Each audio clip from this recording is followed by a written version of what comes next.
entonces no podrá ser el argen y los arjai, porque no estaremos hablando de los principios. ¿Cuáles son las condiciones de posibilidad? ¿Cuáles son las implicaciones? Y entonces ya después de todo eso se está en condiciones de ver cuál es el sentido del texto. Esto es lo que significa por qué en filosofía, ¿verdad? ¿Cómo es posible? ¿Qué consecuencias se siguen de ello? ¿Y qué sentido tiene decir eso? Y por lo tanto, ¿qué sentido no tiene? Se ha entendido a menudo entonces que la filosofía, ahora lo veremos, de tales era un panpsiquismo, o un panteísmo, o un... No es así porque esto supondría, por lo tanto, el sentido. Constantemente siempre en discusión para que establezcáis vosotros lo que os parece mejor de lo posible. En cuanto al sentido, hay que ver qué es lo que aporta, por tanto, qué abre. Eso en la hermenéutica contemporánea lo llamamos, sobre todo a partir de Gadamer, la Wirkungsgeschichte, la historia de los efectos. ¿Qué es lo que abre una posición filosófica? A partir de ella, ¿qué se da? ¿Qué es lo que aporta? Asunto, regla de oro también para vosotros. Al revés, en vez de solo el camino propositivo, el crítico, ¿verdad? ¿Qué no habría si no hubiera habido ese texto, ¿verdad? ¿Qué no se habría dado? ¿Qué no ocurre? ¿Qué no se abre? ¿Qué abre y qué no se habría abierto? ¿Qué habría permanecido cerrado? Sin ello, ¿qué no habría? Por lo tanto, el C1, si queréis decirlo así, entonces es la historia de los efectos. Muy a menudo la historia de los efectos también es hermenéutica. Hay tradiciones heraclíteas, gracias a que la estoa en gran medida se hace de Heráclito, pero esto es recuperado en nuestros días por Nietzsche, pero antes también había una recuperación renacentista en Giordano Bruno y después en Heidegger, y sin embargo la interpretación es distinta. Aristóteles en relación a Tales será prioritario y establecerá que la fundación de la filosofía obedece a Mileto y no al pitagorismo, para defender con esto que la primera posición filosófica es respecto de la vida y la naturaleza y no de la matemática de la extensión, ¿no? Pues estas cosas pertenecen siempre ya a la historia de los efectos, de las consecuciones, de las tradiciones que continúan y reproponen esos mismos textos.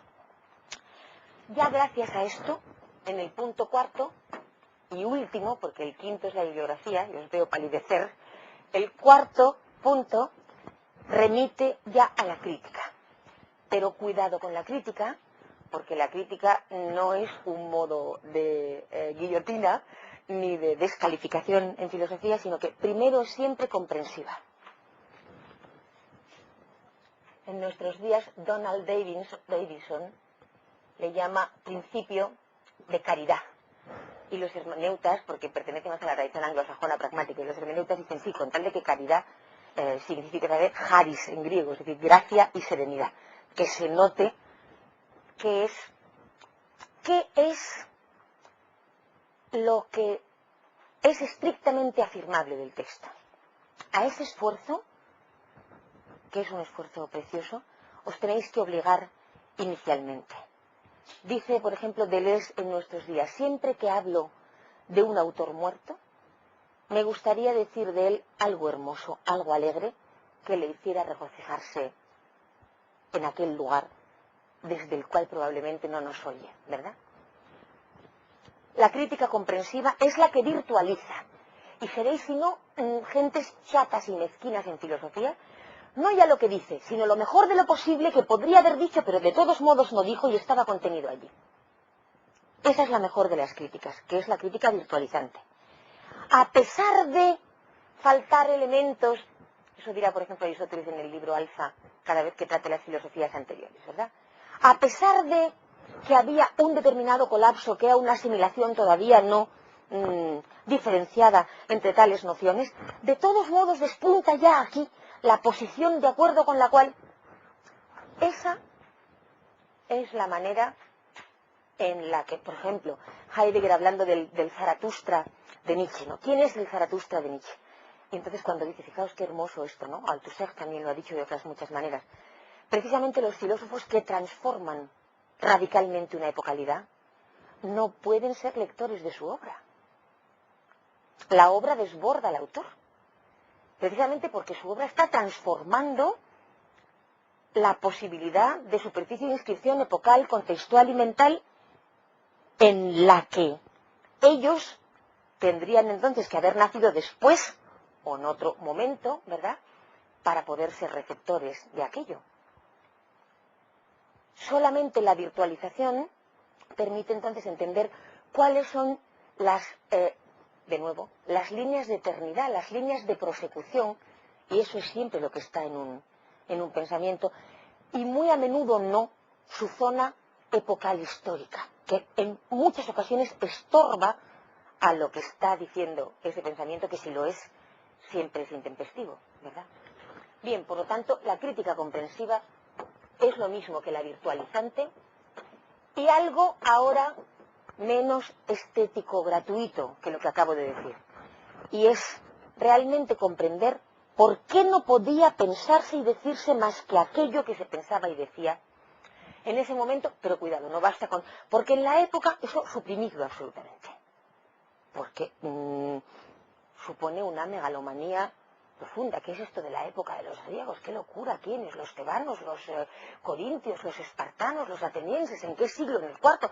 ¿En el quinto? ¿En el sexto? ¿De acuerdo con qué historiografía? ¿Con qué hermenéutica? Ese es el tipo de paletería megalómano provinciana que uno no puede cometer jamás. Jamás. Hay un chiste que yo recuerdo siempre de ese estilo, que es una viñeta de un cómic portugués en que se ve un barco encallando. Y entonces la leyenda a pie de página dice: o terror dos mares en viste o continente. Bueno, pues ese tipo de cuestión es el terror de los mares, que es el barco, en vista al continente. Bueno, bien, pues ese es una mofa que hace el caricaturista, por supuesto. Bueno, en fin, eso es otra historia, ¿no?, del Portugal imperial. Por lo tanto, lo que interesa es siempre, en todo esto, si yo ahora en otro palimpsesto, esta vez transversal y cruzado para, pues bien, por placer ya en la complejidad de la confusión, tuviera que añadir, el rizoma que recorre todas las series sería siempre el mismo. Precisión estricta, justificación de todo lo que se dice, en el sentido de la racionalidad cortés a la que nos hemos referido antes, es decir, no pueden hacerse afirmaciones dogmáticas, no pueden. Y si uno no sabe por qué lo está diciendo y no lo nota, aún no está pensando. Y si sí sabe que no sabe por qué lo sabe, tiene que decirlo. Y yo esto no lo comprendo bien, y esto me desborda, y esto me produce turbaciones, y hasta...